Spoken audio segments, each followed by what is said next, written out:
given is limit cube root 2x raised to 3 plus x of x plus. So, we're gonna substitute our limit. So, yung x, papalitan lang natin siya ng 2. Eh, magiging ka naman sa likuan. Ay, cube root 2 times 4 raised to 3 plus 7 times 4. So, i-multiply lang natin ito. So, ang namawa ay 128. Ganun natin. Sa kanila, i-multiply lang din natin. So, ang namawa ay 28. So, i-aan lang natin ito pareho. And ang namawa ay cube root 1.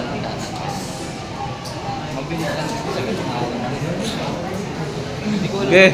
Number 10, as limit 2x plus 16 over square root of 9 minus 2x minus 5. X approaches to negative 8. So here, inayos ko siya as a rational function din.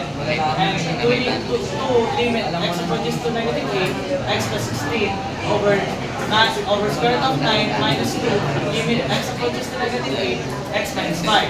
So, sasabi ko siya, so, yung x, papapalitan ng negative 8. So, 2 times negative 8 plus 16 is equals to 0.